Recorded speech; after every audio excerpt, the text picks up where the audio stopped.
Trump Russia మీద 100% tariff అనే sanctions కానీ ఇవన్నీ ఏవైతే అన్నాడో రష్యాని ఇంకా స్ట్రాంగ్ గా చేస్తుందా, ఇంకా రష్యా కోపం వచ్చేటట్టు చేస్తుందా? ఎందుకంటే మొన్న నాటో మీటింగ్ కి వెళ్ళిన తర్వాత నాటో వాళ్ళందరితో కలిసి చెప్పారు క్లియర్ గా 50 days డెడ్ లైన్ ఇచ్చి, అదే విధంగా మేము ఉక్రెయిన్ కి Patriot missile system and batteries ఇస్తాము, ఇంకా పెద్ద పెద్ద వెపన్స్ ఇస్తాము, ఇవన్నీ చెప్పాడు. ఇవన్నీ చెప్పిన 2 రోజుల్లో రష్యా వాళ్ళు షాక్ ఇచ్చారు.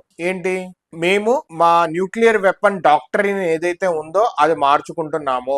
ఏంటంటే మా డాక్టరీన్ ప్రకారము న్యూక్లియర్ వెపన్ లేని కంట్రీ మీద మేము వాడకూడదు, బట్ లేని కంట్రీకి ఇంకొక కంట్రీ ఏదైనా సపోర్ట్ ఇస్తూ ఆ కంట్రీ కనుక న్యూక్లియర్ సపోర్ట్ ఉంటే we can use nuclear weapon on the country అని చెప్పి. అంటే ఏ బి కొట్టుకుంటున్నాయి, బి కి సపోర్ట్ కింద సి వచ్చింది, సి కి న్యూక్లియర్ వెపన్ ఉంది, so A can use nuclear weapon on B. A వచ్చి రష్యా, బి వచ్చి ఉక్రెయిన్, సి వచ్చి అమెరికా. సో వాళ్ళ డాక్టరీన్ మార్చుకున్నాం అని చెప్పి న్యూక్లియర్ థ్రెట్ రష్యా మళ్ళా వదిలిందనమాట. సో ఇది అయ్యేసరికి అసలు అందరికీ అర్థం కావట్లేదు, ట్రంప్ బెదిరింపులు అనేవి జస్ట్ బార్కింగ్ ఏనా, అంటే మొరగటమేనా, నిజంగా అది గర్జించి ఏమన్నా ఎఫెక్ట్ చేసావా, లేకపోతే కుక్క మురిగినట్టు మురుగుతున్నాడా అని చెప్పి అందరూ అంటున్నారు. ఎందుకంటే రీసెంట్ గా పోయినసారి బైడెన్ ఉన్నప్పుడు బైడెన్ కూడా ఇలాగా ఇస్తాను అంటే న్యూక్లియర్ థ్రెట్ మళ్ళా పెడితే గనక రష్యా ఒక దెబ్బకి కాము కూర్చున్నారు. సో ఈసారి ఇదే అయింది. ట్రంప్ శాంక్షన్స్ అనేవి ఏ దేశము ఏమి పట్టించుకోవట్లేదు ఇప్పుడు.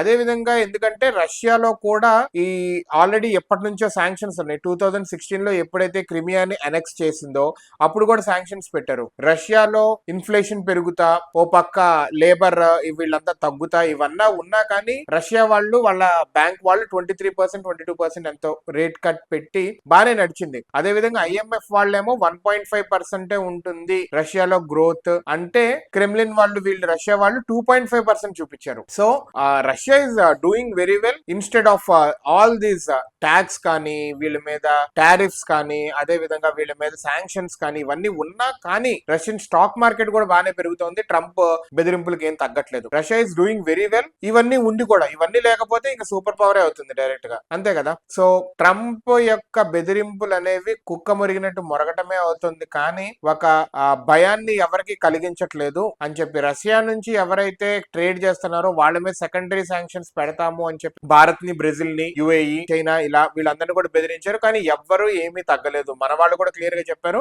Are country people needs are primary thing అని చెప్పి మన EAM వాళ్ళు కూడా, ఎక్స్టర్నల్ అఫైర్ మినిస్టర్ ఆఫీస్ వాళ్ళు కూడా చెప్పారు. So we need to see like Trump ఇంకా ఏమేమి ఎలా మురుగుతాడో, లేకపోతే నిజంగా కార్యాచరణలోకి ఏమైనా తీసుకొస్తాడో, లేకపోతే ఏది పడితే అది చెప్తాడో. We have to see. Trump చెప్పే ఎటువంటి థింగ్ అయినా కానీ ఉక్రెయిన్ కి శాపం అవుతుంది, అండ్ రష్యా ఇంకా అగ్రెసివ్ గా అటాక్ చేస్తుంది ఉక్రెయిన్ మీద. So we have to see like how Trump and America gonna act on it, and NATO nations along with.